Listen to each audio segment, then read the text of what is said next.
boyfriend cheated on me with my best friend. So my boyfriend and I have been dating for 2 years, but we were on and off all the time. It was a super toxic relationship. Like, he would try to get with other girls, and I would try to get with other guys to make him jealous, blah, blah, blah. Well, a week before Christmas, him and I broke up again. And I had my best friend sleep over that whole week because her parents were in Ireland. And my boyfriend lived right down the street from me. Like, it was probably a 2-minute walk to his house. Well, for the first 3 nights, my best friend would go on a jog every night, and she would be gone for like 2 hours. I would literally have to go unlock the door at 1 in the morning for her to get back in my house. Well, I think the 3rd night that she slept over, she came back in different clothes. And I realized that the sweatshirt she was wearing was my boyfriend's favorite sweatshirt. But I didn't really think anything of it because she never really showed interest in my boyfriend. But clearly I was oblivious. Anyways. So that same night, I wake up in the middle of the night and she's on the phone with someone. And it sounded exactly like my boyfriend. So I asked her who it was, but she couldn't give me an answer, like for part 2.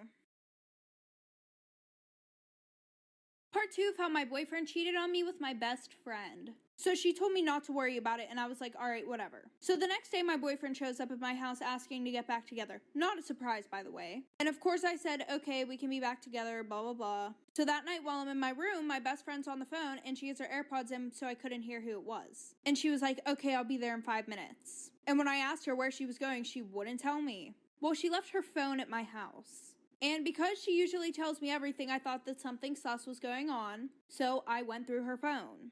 And I see that she's been texting this guy Jay a lot. And as I'm going through their conversation, there's one text that says, I don't care if she finds out. Just sneak over to my house while you're there. So I check the phone numbers, and obviously it's my boyfriend. And her parents are really strict, like she was only supposed to be at my house that week, nowhere else. So I may have made up some stories that she had drugs in her bag, and that she was forcing me to do drugs with her. So her parents came home early from their trip, they sent her to military school, and I broke up with my boyfriend. Story time, my parents found out that I was dating a white boy. So a little background information. My parents are super strict, especially my dad. And on top of that, my dad thought that races should not mix. One of his sayings was, you don't see a blue jay fucking a pigeon. AKA, white people and black people should not be together. Sounds fucking stupid. Yeah, I know. Anyways, like I was saying, it was my freshman year of high school and I had been dating this boy for 2 months. And of course he was white. And we had to keep it super low-key because if any of my friends found out about it, they would have fucking told my dad. Now when I look back at it, those weren't good friends at all. Anyways, every Friday, my boyfriend and I would go to the movies. And we would go to this theater that was 45 minutes away because nobody that I knew would be there. The only person that knew that I was dating a white boy was my sister. Well, the one day after the movies, I couldn't get a ride home, so I had to get a ride home with him and his family. And as soon as I pulled up, my parents were waiting outside, like for part 2. Part 2 about how my parents found out that I was dating a white boy. So like I said, my sister couldn't come pick me up, so I had to get a ride with him and his family. And what do you know, as soon as we pull up to my fucking house, my dad is standing on the porch waiting for me. So I told his parents to drive around the block one more time while I called my sister and told her to distract my dad. So as we're driving up to my house again, I see that my dad isn't on the porch. So I run into the house before he could see me getting out of a white boy's car. So a few months go by and we're still dating, very low key. And the one night at 3 in the morning, I get woken up by my sister.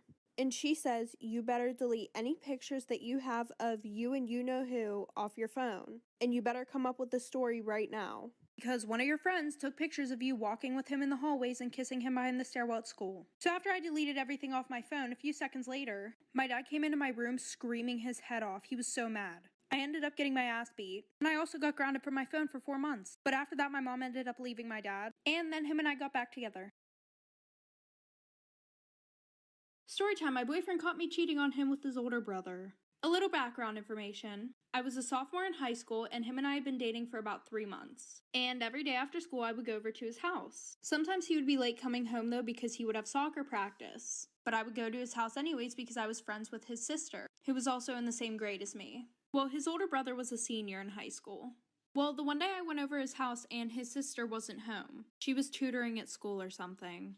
And neither were his parents. So I texted my boyfriend saying that I was just gonna go home. And he said, no, stay, I'll be there in like 30 minutes. While I was sitting on the couch, his brother comes downstairs. So he comes and sits on the couch next to me and puts on a movie. And he could have sat anywhere because they had a big ass couch, but he sat right next to me. So we start talking, and a little bit into the movie, he gets closer to me. And one thing led to another, and then we were in his room. And literally 2 minutes later, we heard the front door open. Like for part 2.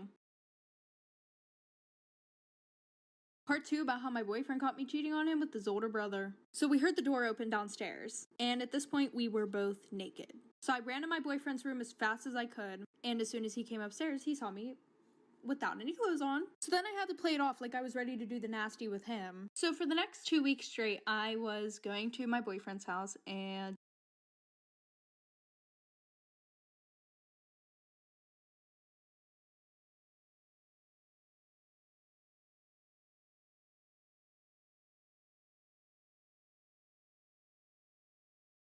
I used some of the original footage, so please be advised. In the early 2000s, a video was discovered inside one of the scariest places on Earth. It's called the Catacombs, and it's one of the world's largest mass graves. To get to it, you need to wriggle through these claustrophobia-inducing tunnels hundreds of feet below the city of Paris. The video is found miles and miles into one of the least explored sections of the catacombs. The video is largely uneventful until he starts following these arrows that he sees on the wall and that he sees on the ground.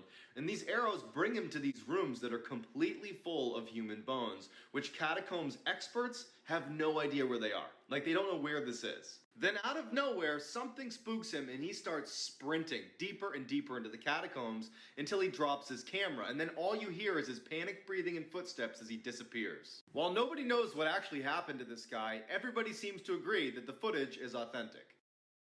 If you scare easily, swipe on. In 1989, a woman started hearing strange banging sounds in her walls and in the ceiling, and then one night the crawl space to her attic was open, so she went to go have a look. When she's just feet away, an old man suddenly appears in the crawl space and looks her dead in the eye before vanishing. There was nobody else in the house. Worried no one's going to take her seriously over an apparent ghost in her house, she ends up calling a paranormal investigator. When the paranormal crew arrived, they were actually very skeptical until they heard loud banging in the attic and they decided to go up and have a look. As soon as the two men get up into the attic, one of them screams and suddenly disappears. The other, who didn't have a flashlight, starts using the flash on his camera to illuminate the attic. And he takes one of the most famous pictures in paranormal history. His partner, who was in total shock, had been lifted off the ground and tied to one of the beams.